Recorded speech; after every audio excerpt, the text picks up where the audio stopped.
so systematic. Popping pills, she's such an addict. Pulling up in foreigns. Got that paddock on my arm. Humanly came with the charm. She's so systematic. Popping pills, she's such an addict. Pulling up in foreigns. Had that paddock on my arm. Humanly came with the charm. She's so systematic. Popping pills, she's such an addict. Pulling up in foreigns. Got that paddock on my arm. Humanly came with the charm. She's so systematic. Popping pills, she's such an addict. Pulling up in foreigns. Had that paddock on my arm. Humanly came with the charm.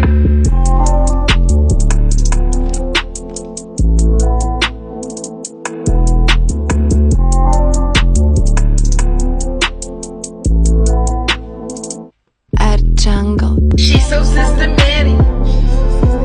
Popping pills, she's such an addict. Pulling up in foreigns.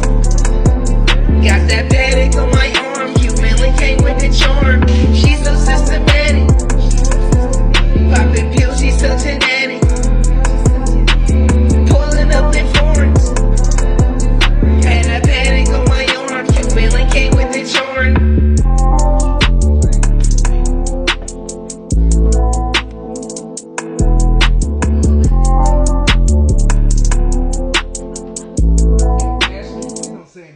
Jungle. Okay. I'm gonna start being quiet right now. Thank you. You just turn around and Okay, just look at the wall. Oh, okay. Hold on. Okay. Hey, what's up, man? Yo, it's J Love here with Sour Milk Podcast. And we got the great in the building all the way from the Ohio State. You already know play, no play. We going to date. Hey, Money in the building. Hey, what's up, love? How you feeling? Hey, y'all. I'm feeling great. How are we today? We good. We got you down here in Florida all the way down just to come to the podcast. I am so honored. I love it. All right. So what we want to see is the woman behind the beauty that we see online. Then what inspires you, where you come from. We're going to start all the way from the bottom and go all the way up to right now. So let's start like this. I already said where you from, but we want to know where are you from? Like specifically, where are you from? I love that. Okay, well, I was born in Cleveland, Ohio, but I moved to North Carolina really young, so I don't consider Ohio being where I'm from. I actually say I grew up in North Carolina, but naturally I'm from Ohio. All right. And how long did you stay in Ohio while you were there? I think till I was like 10. That was maybe like 10. Yeah. All right. Now, do you remember anything from Ohio? Like, how was the time in Ohio? Do you remember anything? Did you get into anything back then? You know what I mean? Man. So, yeah, I was actually a totally different person before I moved to North Carolina. What I remember from Ohio, honestly, is like snow and fighting. I remember I grew up around my brothers. I was a rough rider. I like to fight all the time, so that's really what I was doing.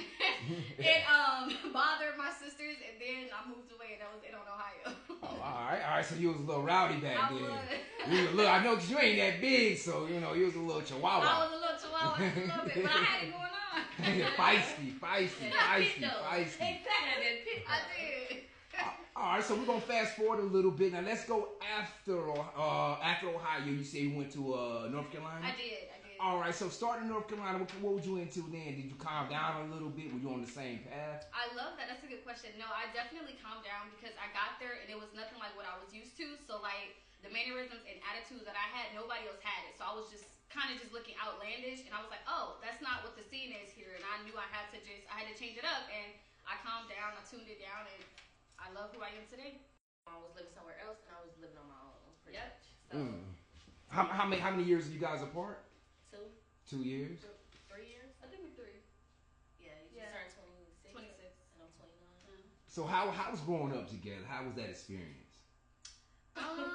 Much like how I was in school, I was a mean kid. I don't know what it was, but I did not get along well with my sisters until I got like older, and I tuned it down. I think it was just a kid thing, but yeah. she was a great. She's a middle child. Yeah, well, she grew up at least a middle child, but now it's 2 middle. Mama. Yeah, but she grew up the middle child, and she was just spoiled too. Yeah, Sweetie Bird, and she had this mouth for her, and nobody could say nothing to her really. You know, she could say something. I can my mom, but she don't get in trouble. I get in trouble for it. So she was already just set in her way. But she took care of you. She just had a mean streak. Yeah, mean streak. It was just a streak. She had a little light skin thing. And going now I'm the for her. nicest sister, y'all. It's Right, actually now mind blowing. It's actually crazy. Like, Yeah. All I right, gotta talk all to her right. every day. exactly. So after high school, Mm-hmm. let's say 21. What were you getting into at 21? 21. Oh my gosh. That's crazy because that's so close, but I really don't know. At 21, I think I was preparing to graduate college. I was in a relationship. What was I doing? That's really all I can remember. All right. So what were you going to college for? What was you in college Was for? I still in North Carolina at that time? At 21, because I had just left. Yeah, I was still there. That was right before I left because I think I left at like 22 or something. Yeah. What college did you go to? I went to North Carolina Central University, period. All right. What did you study? I studied early childhood development. Okay. All right. Love the kids. Did you further your career in childhood? I did, and then I ended up transferring from there and actually going to Ohio State. So it's just funny how that worked out. How was your college experience? My college career, it was good. I would say I would have definitely stayed on campus if I could do it again. Not the cameraman going crazy in the back. If I could redo it, I would have definitely stayed on campus. I think it would have made me more involved and more into my experience. But I moved off my first year of college and I just became an adult. So naturally, I was just used to the adult world, working, paying bills. I was ahead of everything everybody else was doing. So that's a plus. But I do wish I just was a kid more and enjoyed it and everything. All right, yeah, it's always a good thing to enjoy. Yeah. So your youth, because time goes by fast. It does. Man. I could've Next thing you been know, at you be one 50. time. You know what I mean? Yeah. Definitely. Yeah. So now leading up to now, Mm-hmm. what is life like now for Amani? What is life like now? Where are we at now? Life is amazing. Honestly, Life's good. Life is good. I'm amazed with what God can do through somebody and for you in general. Life today, I travel a lot. I'm usually on vacation. I'm on vacation right now just to be with my nephew for the weekend while my sister's on vacation. So that's really what my life is. I got my 2 cats. I love them. Health and wellness. Basil. Yes, River and Basil. But my life is honestly just health, wellness, family, and vacation. Honestly. All right. Now with these two online that you were doing content. Yeah. How long have you been doing content? I've been doing content since right before COVID started. So I was just kind of into it. It was just a thing to do. And then all of a sudden I was up there and it was popping off. And I was like, oh, this is something I can do. And I just grew to love it. All right. So what motivated you to do it? Like that first time you actually went and picked up the camera and recorded yourself. What motivated you to actually go and record yourself? I would say seeing what God was doing through me. Like I knew He was putting me in a place where He wanted me to inspire and to uplift the youth and everything of that sort. So where He was taking me, I felt like it needed to be shown to inspire other people, like to smell the roses and to appreciate where they are and everything like that. So it became that. Now, question: how important is God in business, in your daily duties, as far as becoming a star? Man, I don't even know how to answer that because there is none of it without God. Like I feel like the only reason I have it is because of God, and He's working through me even in that pathway. So all of it's Him. I'm just showing it through me. All right, definitely. Now, as far as future goals, what is your goals as far as your content? Like, where do you see yourself? Let's say in the next 5 years. Oh my. With my content, I would definitely say like a full-time influencer. Right now, I work corporate and I do content on the side, so I would definitely be full-time. I would want that to be my daily life. In 5 years in general, I would probably see myself with another degree. Wrote another book by then. I mean, how old am I going to be in 5 years? I hope maybe kids, maybe married. Like life can change so. Look at my AC boy. Life can change so much by then. But honestly, I'll just be successful. I know that. All right, great. Now, I did hear that you say you wrote a book. You mentioned you wrote a book. Yeah. All right, so let's talk about that. Can you talk about it? Is it released already? Yes, it released in 2023 August. So we can definitely. So what's the name of the book? Period. What's the name of the book so we can go ahead and support? You got to record for me too. It's called Becoming on Amazon by Amani Bynes. If you're interested. What? What you about? Huh? Can we tell more about it? Yes. Yeah, tell us like don't give us everything, Right. But give us a little teaser, you know what I'm saying, so we can pop out. Right, so you can get in tune. I would say if you are on a journey where you are finding who you are and you are finding out who you are through God, that's definitely going to be the book for you because it just kind of keeps you in that confidence. Like there's no confidence like confidence. Like if you are who you are through God, everything just comes from that. So it's kind of just the journey of that, becoming, knowing that where I am now is not where I'll be tomorrow, but I can still appreciate today. It's just all mental. It's all mental. It's all positivity and just little things I've learned through life that I feel like can get somebody else to move forward. All right, great. Well spoken. Now, if you would describe your book in 3 words, what would it be? Oh my God, I would say moving. It definitely makes you want to get up, and that was my whole motive with the whole thing. I didn't want you to read it and be like, that was so good, and I felt that. I wanted to be like, that was so good, I need to get up. You know, I need to go make some changes kind of thing. So I would definitely say moving. I would say, positive, because the whole thing is just that I want to uplift the next person. I want to give to them what God gave to me. Lastly, oh my, I would say wisdom. It's nothing but wise tales in it. Everything is good in it. It's good.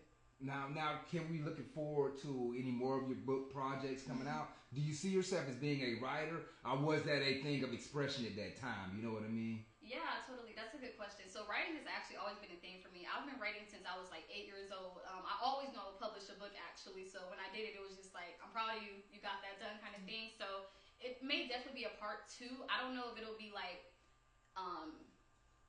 like fluid with the first chapter. It'll kind of just be another chapter of becoming of where I am in life at that time versus connecting from where I was.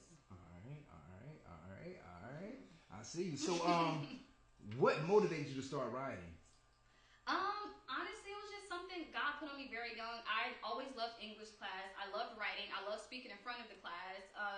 And naturally, because I loved reading so much and because I loved speaking so much, I just kind of put it together and I was like, I could deliver something. And I just wrote some little tale one day in my room. And ever since then, it was like, I love writing. I love this. Now, as far as your first subject of your book, what made you go with that topic instead of any other topic in the world? You know, so we have millions of other topics. Yeah. What made you pick that one as your first book? I love that. I would say I picked the first chapter like strongly because the whole book in a nutshell is like becoming to everything. So like how to come to love yourself, how to come to overcome that thing, you know, that kind of thing. So I started it off with a chapter called How to Love. And it's not what you'd expect it to be, but it gets your attention because it seems like it. But it's how to love yourself and all the changes you go through and all the developments and all the different becomings you go through in life as you become who you are, you know, in totality kind of thing. All right, and question, how important is loving yourself to you? Loving yourself is everything. I don't feel like you can take God's course without loving yourself. Like, that could be touchy because I feel like for me, loving myself, I feel like is what brought the journey that I'm on. Like, I think if I would have had it any other way, I don't know if this would be, this would be where I'm sitting kind of thing. So what is love to you? Love to me, I would say love to me is God. Like, all I know truly and deeply is God's love. I know it's graceful. I know it's merciful. I know it's joyous, so all I know is that. That's love. All right, now a question for you. Who is God? Who is God?